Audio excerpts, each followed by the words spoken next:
Hello guys, welcome to this another YouTube tutorial of C++. Okay, so we start from where we left off. Conditional statement. Conditional statements are used to execute statement or group of statement based on some condition. So here we are going to learn about various conditional statement, like five of these are here.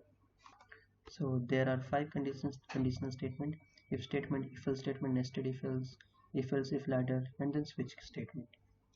So if Boolean expression. So start here, you write the condition if a is greater than b. If a is greater than sub 200, it's here.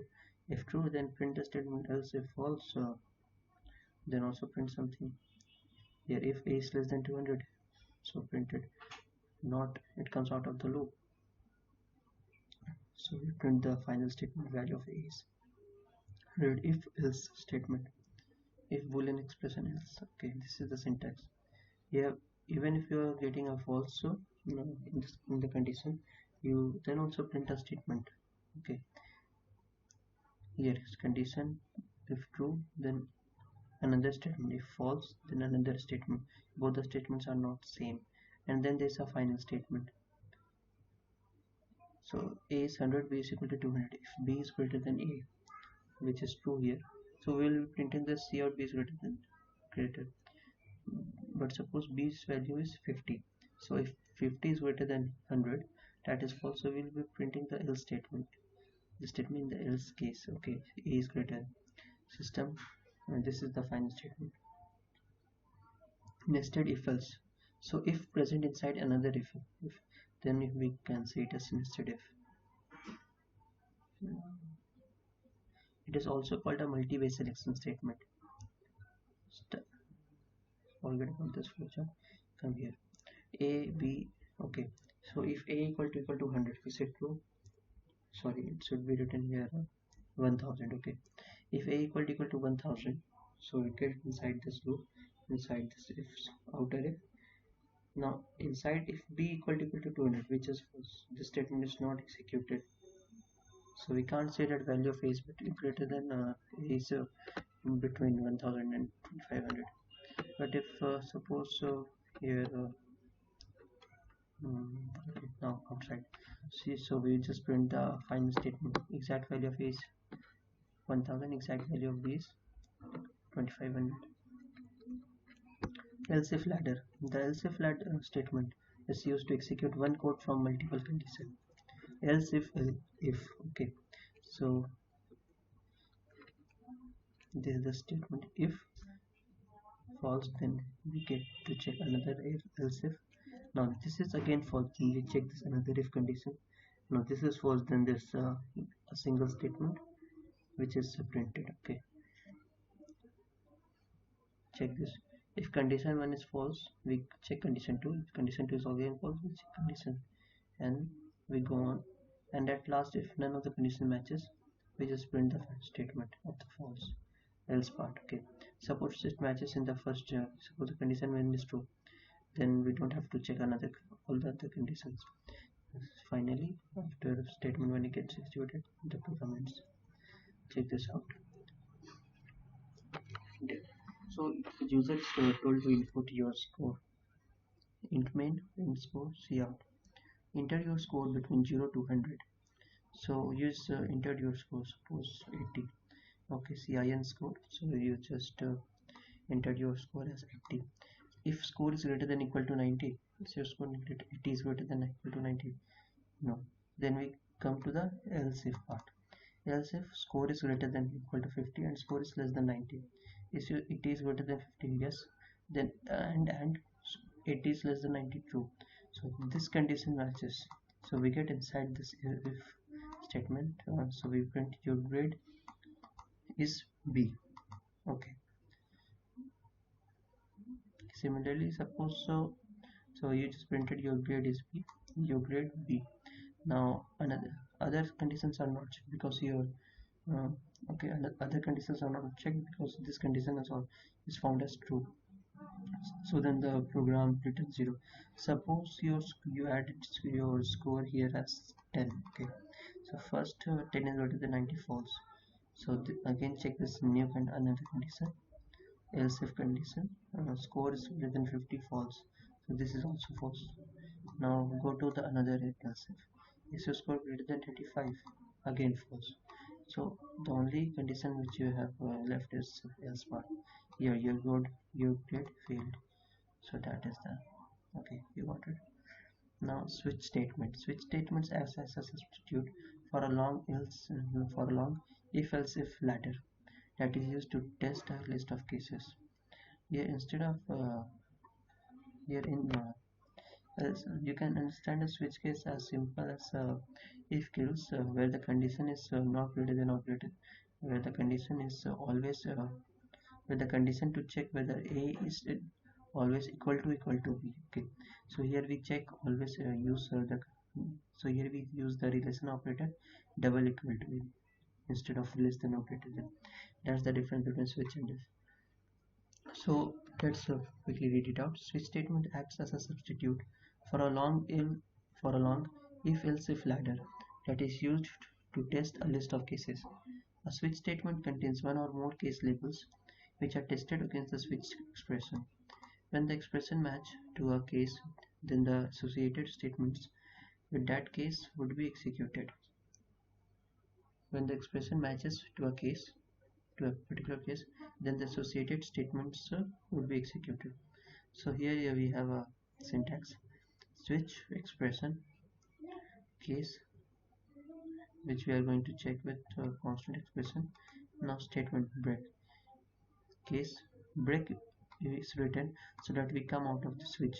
Okay, if we don't use break, then another case will be checked, and then so on, which will increase your uh, which will take longer duration for it to get executed. So let's see the flowchart here. If case equal to 1, okay, we print statement 1. If case not equal to 1, we go to no, and then we check another case. Case equal to 2, again no. So we check case equal to 3, yes, statement 3 gets printed. Suppose none of the cases matches, so by default we use a default statement here. Okay, default statement in which if none of the case matches, we use the default statement. If we don't use default, we might get an error in switch case.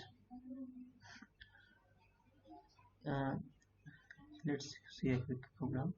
Int x equal to 3, so switch x means we are going to compare x with all the cases. Okay, so suppose int x equal to 3, so we are going to compare x with all the cases. Case 1, that means x equal to 1, is it true? No. So case 2 check, if is x equal to 2, again no. The next statement is x equal to 3, see out, see yes, print the statement choice is 3.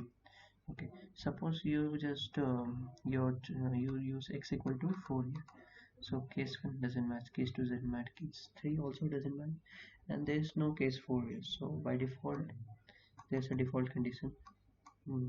I mean there's a default in here which so it matches with the default case. Okay, see out choice other than 1.3, that means you have entered 3, so default is matched.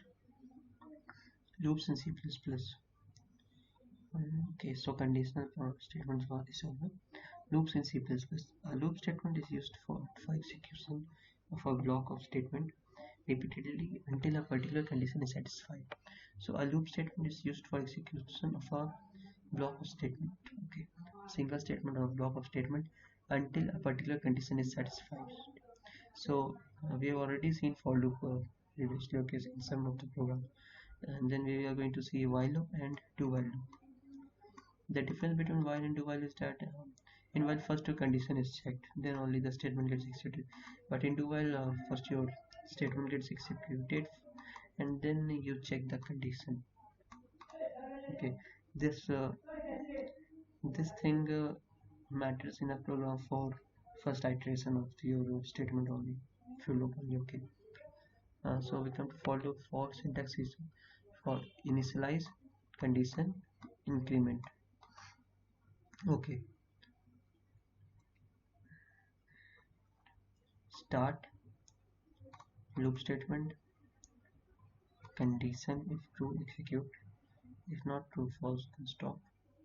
If it's true, execute, print the statement, go back to the same condition, check the condition, true, yes. So let's see this quick example. Okay, I'm gonna do the dry run for you. See nicely, attentively. Here I have stream including input output operations using namespace std, group of files group to be named with single name like cout same is present in std. Increment for int I equal to 1, I less than equal to 10, I plus plus, and then this the statement cout I, and then and here it should be slash so that we can have a next line. Okay, by mistake it's written in, it should be slash n. Okay, slash n. So first there are three parts: initialization, condition, and increment decrement. So first do the initialization int I equal to 1, so I value is 1, so 1 is less than equal to 10, true, so condition true. Now we increment the value I plus plus. Now sorry, now we first I equal to 1, initialization. Now condition check I less than 10. After that we go to this execution part, so we execute the statement, 1 is printed. Now we uh, after execution we go to this I plus plus. So now I value becomes what? I plus plus means I value becomes 2. So once it becomes, so you can write here I plus plus or plus plus I, doesn't matter, because it because of the semicolon it takes this I plus plus as another line. Okay, so once I do I plus plus it becomes 2. So again 2 less than 10, again execute, 2 print. Now again go back, I plus plus now becomes 3, 3 less than 10, can print cout 3. So check this first loop statement, that means first initialization, then you are checking the condition. After your condition is checked, you just have to execute, and after execution of the statement you do the increment or decrement, and then again check the condition. Okay, so the increment takes place at last after execution of the statement. So that's why after you print 10 here, and then you use I plus plus, that means it becomes 11. So if you check 11 less than 10 false, so we come out of this loop. While loop, the while loop is used to execute a code segment for multiple number of times until a specific condition is satisfied. So here you don't have to do less than 10 or something. A for loop can be converted into a while loop also.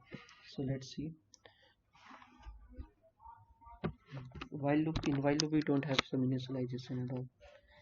Here begin, decision is true, print the statement, again go back to the decision. If false, stop the execution.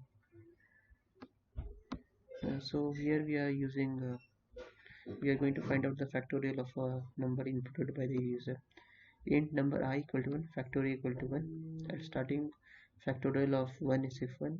Okay, so factorial of 5 equal to 5 into 4 into 3 into 2 into 1. Okay, so you're just multiplying all the backward integers to it.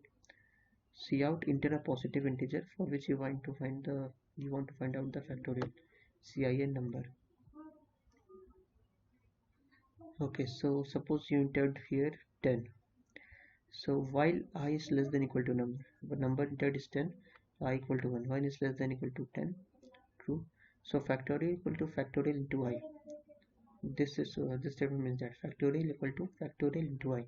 At start factorial of 1 is 1, 1 into 1 is 1. Okay, now you're doing I plus plus, value of 1 I becomes 2. Again go back to the while loop, begin, execute, begin, decision, execute, go back, check the decision. Okay, begin, decision, execute, again go back and check the decision, again execute. Similarly 2 is less than 10, factorial equal to factorial into I. Factorial was 1, now 1 into 2, so factorial equal to 2, again I plus plus, now 3. Similarly factorial of 10 will be 6, hence after I becomes 10, 10 less than equal to number, factorial equal to factorial into 10. Now I plus plus 11. 11 is less than 10. False. Come out of this while loop. See out factorial of number is equal to factorial. So factorial of 10 is equal to 3628800. Now do while loop. In do while loop, as we can see here, begin, execute, decision.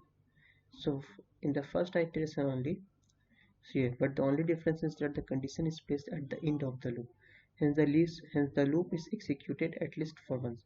So even if the condition gets false, your statement is executed. Okay, begin statement printed, and then check the condition. If true, go again and print the statement.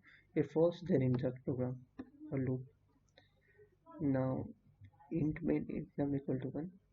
Do cout value of num. So at start num value is 1. So we print value of num equal to 1. Now num plus plus value of num becomes 2.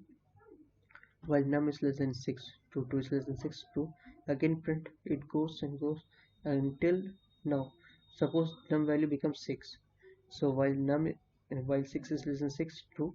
Again go print 6, and then num plus plus means 7. 7 is equal to 6, false. Now comes object-oriented programming. Some parts are already discussed above in brief. Object-oriented programming system is a program paradigm based on the concept of objects that contain data members and members related to them.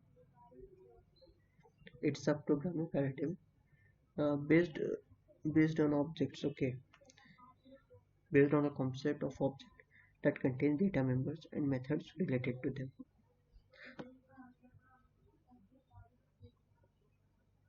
So what was the main purpose of object-oriented programming? It was to increase the flexibility and maintainability of programs. Features of OOP: it emphasizes more on the data rather than procedure. The program are divided into objects, thus making it easy to work with. Data structures are designed in such a way that they characterize the object. Functions that work on the data of an object are placed together in the data structure. Communication between objects is easier.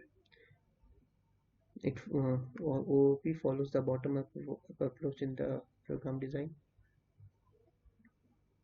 So encapsulation can be defined as wrapping up of data and information under a single unit. Wrapping up of data and information under a single unit. Encapsulation is defined as binding together the data and the function that manipulate them. In other words, wrapping the data together and the function that manipulate them. Here we bind the data and the functions together. Okay.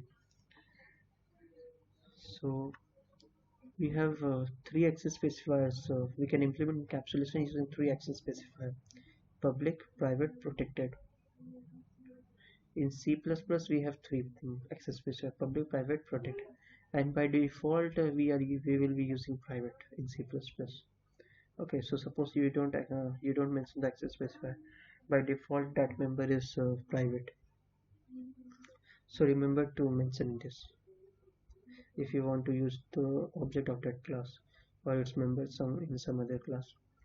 Types of encapsulation: member variable encapsulation, function encapsulation, class encapsulation. So member variable means you are mentioning the variable as public, private, or protected, mentioning function as public, private, mentioning class as public or private.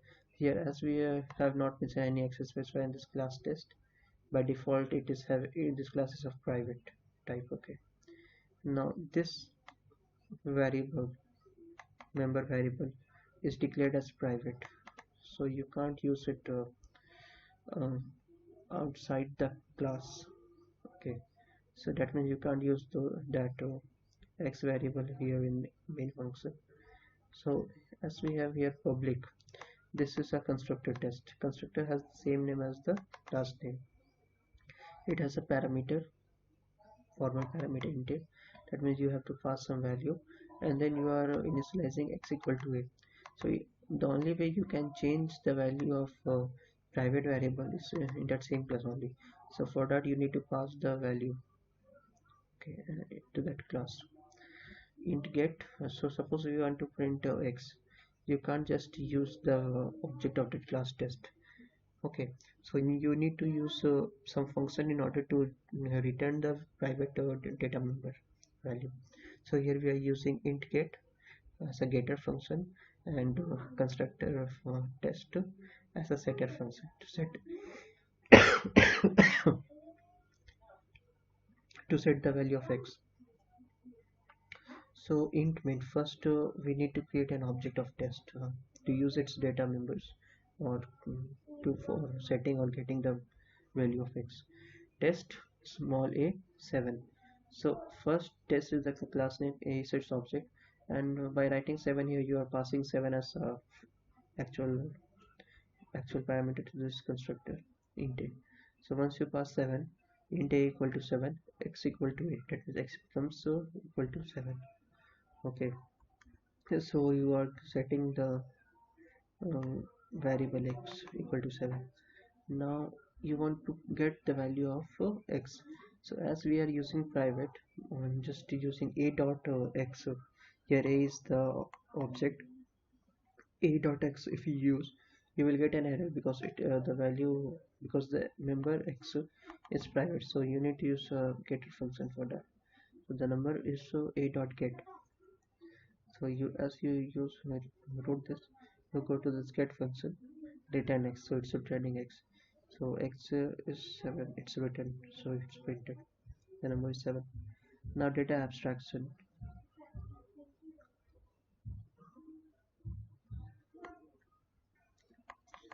Data abstraction is a programming technique for separating the interface and implementation details. This provides only the important details and hiding the complicated code of the program. So this line summarize all. This provides only the important details and hiding the complicated code segments of the program. So you just provide the important details, and you don't show the entire your code segments. Suppose you want to drive a car, you just need to know the gear settings, or how to turn left, how to turn right. You don't need to remember how your car functions, okay, how the gear changes, how the speed increases. You don't have to know the inner details. That is abstraction. So here by mistake it's written.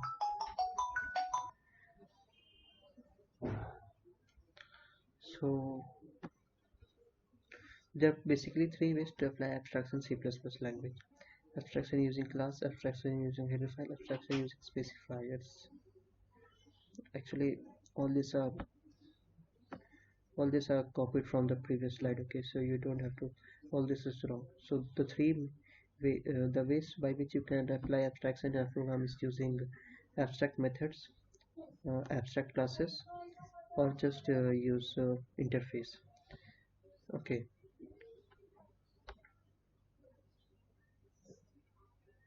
The previous one is copied here. So in order to see what is to just go and search in Google what is mm, search for abstract methods, abstract class, and interface. I will attach the link of my another video in which you can quickly get to see what is abstraction and what is the interface. Go through that. It will be in the link. Okay.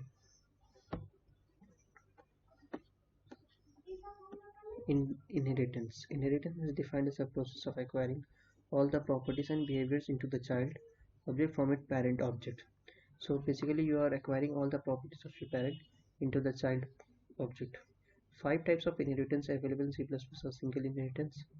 A child class is inheriting from its parent class only. Multiple inheritance means there's a chain. Okay, you are inheriting from your parent, and your parent is inheriting from your grandfather. Okay, and then your grandfather is inheriting from your great great grandfather. Multi-level inheritance. In multi-level inheritance, a child class is inheriting from both mother as well as his father. Okay, so a child class inherits from two parent classes. Hierarchical inheritance means a single parent class is being inherited by two child class. Okay, suppose there is this vehicle class. Okay, and inside vehicle you get to have car as well as bike. So that is hierarchical. That means the vehicle class is being inherited by your car, by your car class also, as well as your bike class. Hybrid inheritance is a mixture of multiple as well as multi-level. Okay, so in multiple you get a chain, child, parent, and then grandparent, and then grandparent. In multi-level inheritance, you have a child class being which inherits from both parent and mother. So mixture of these two will give you hybrid inheritance.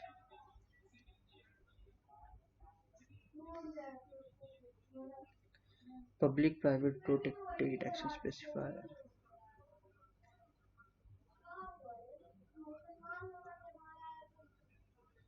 So we have here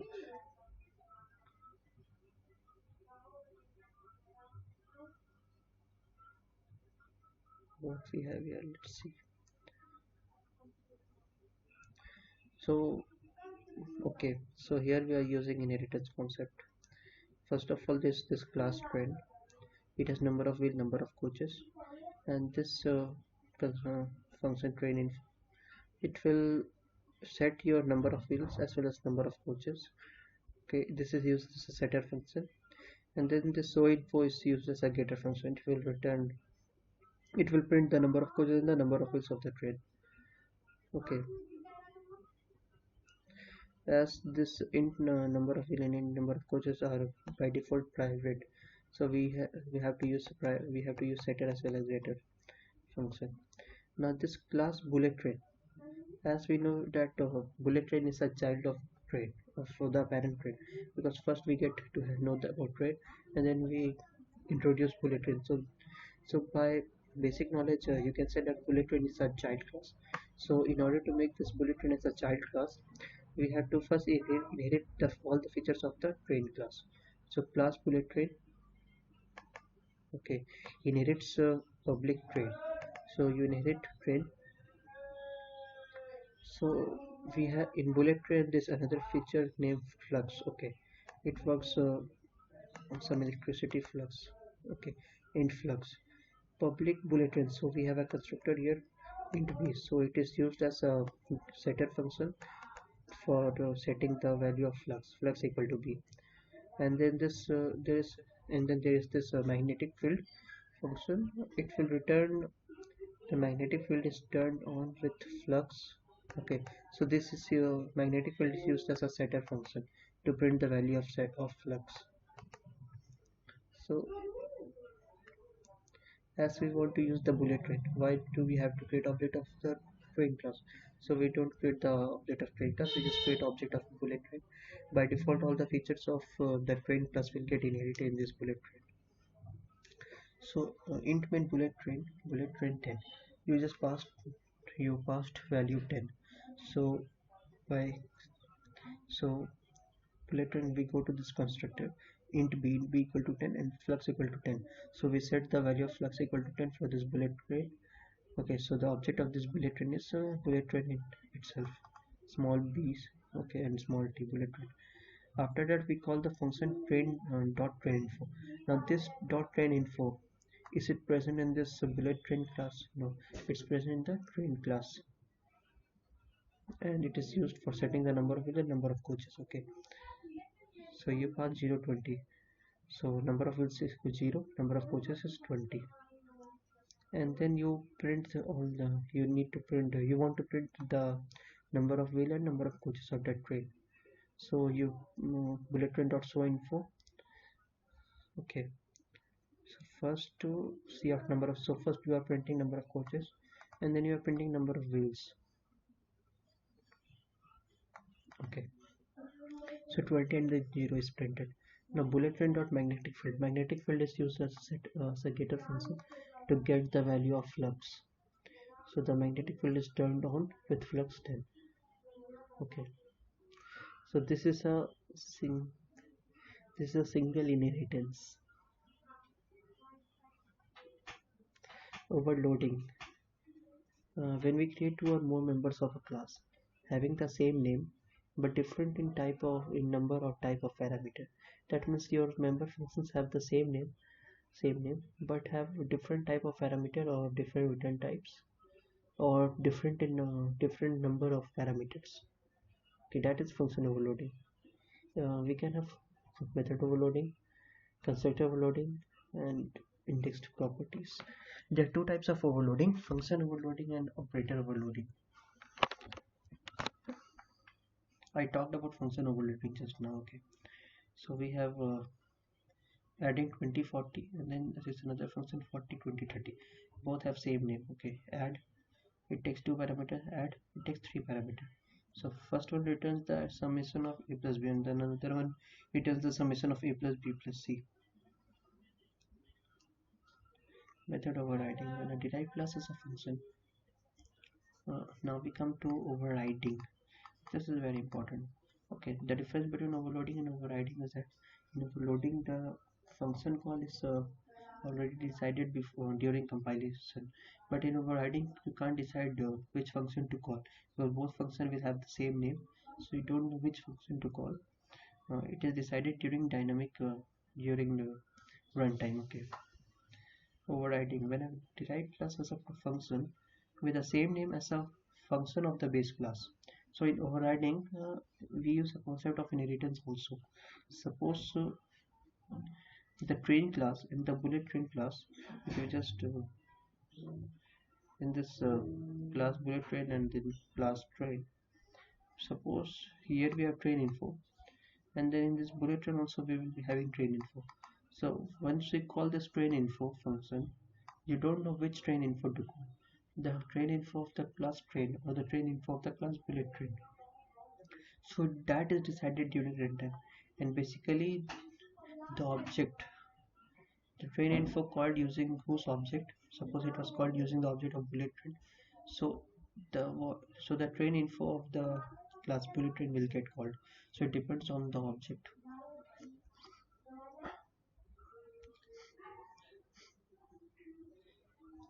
Now check this example of function overriding. When a derived class is a function with the same name as a function of the base class, it is called a function overriding. Both functions must have the same parameter in both classes. Class, base class, public, void.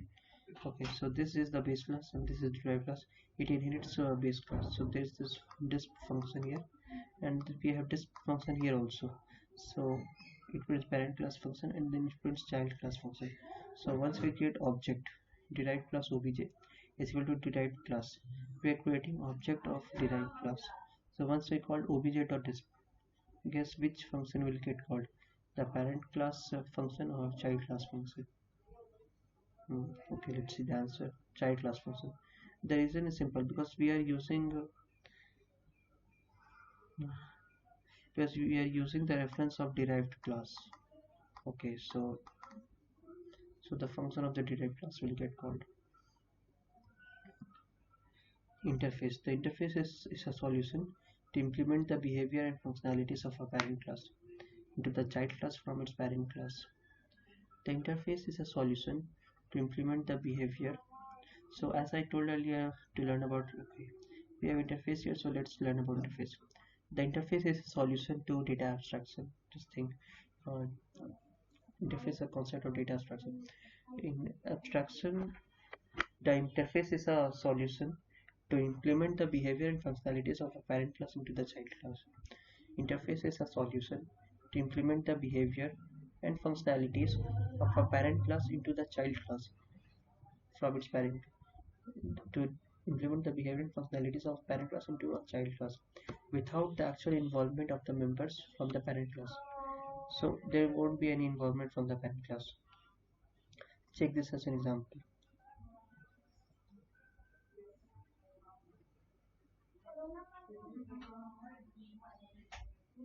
There's this class A, virtual indicate area equal to 0, void set with int w, width equal to w, void set height int h, height equal to h. Okay, protected int width int height. So these are protected. In order to initialize width and height, we are using a getter function here. Sorry, we are using a setter function here to set the value of width and height. Set width, set height. The class rectangle inherits shape, and we have here class triangle inherits shape plus. Okay, so both width and height is present in rectangle as well as in triangle. So in order to find out the area, now this virtual indicate area equal to 0. This is used as a abstract method, abstract function, because we are using virtual here. It means that once you call this function, it won't get called. It will get called only in its child class. Okay, so you are not. So you are not. You just define it as equal to 0, but you are not writing any statement inside this function indicate area.